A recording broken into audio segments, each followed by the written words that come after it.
I was being led into a room, and Phaseus had been watching a television transmission from Chicago. And policemen had just shot a black man that was running away. And then the policeman apparently ran over and tried to save his life. Okay? Phaseus turns to me and he says, I don't understand your race. I don't understand why one would try to take his life and then the next minute try to save it. I didn't have an answer. In fact, many times I don't have an answer. Another time, I came on board. I was living in Lake Arrowhead at the time, and Mornay was looking at a group of meters on the ceiling of this ship, and it was all about the ozone and the air, oxygen content in our atmosphere. And he looked very distressed, and I said, "What's the matter?" And he said, "Don't they understand that all of this is here because they need it?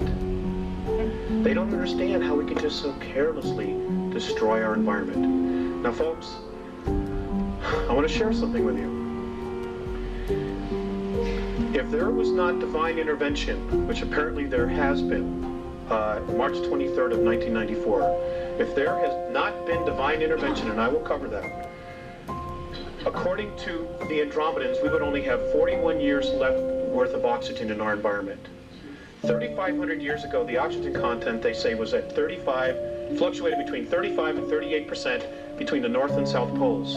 Today, at its highest level, it's less than 18%. Now, those of you who took biology, what happens to the human form when oxygen as a gas goes below 15%? We die. We suffocate. This is reality, folks. This is reality. This is not Peter Jennings. Okay? This, you know, I mean, we don't have anywhere else to go.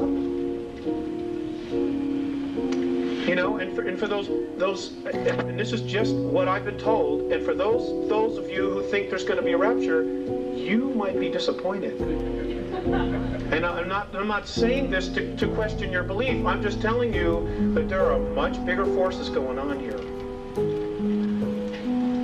Okay, next slide, please. Save the question, sir, for later. Okay, please. Next slide, please. Okay, this is our solar system. There is life in all of these systems surrounding us. They have been coming here for years. For years they've been coming here.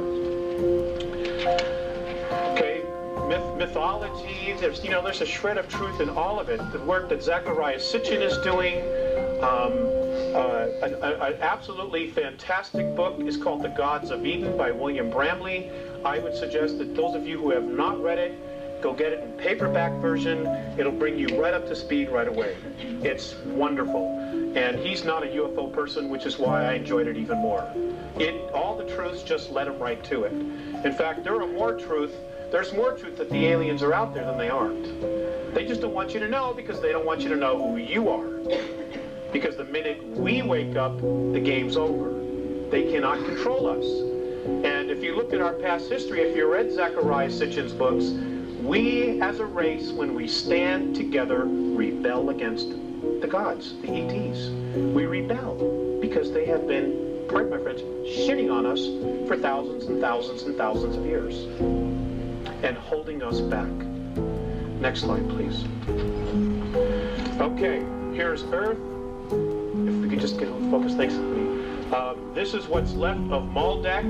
You know, the series of planets. The moon is not the only artificial. There are 9 artificial moons in our solar system, and I will share with you later what those are. I just want to cover a lot of information. Okay, next slide. Okay. Okay, this is the typical and traditional picture.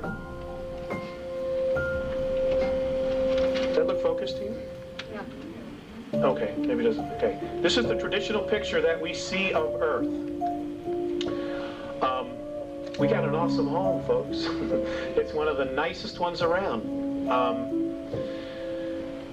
But there's some things about our planet that have been withheld from us. For example, our Earth is, in fact, hollow. It is hollow. The next slide, I'm going to show you a NASA photograph that proves that there's an opening at the North Pole.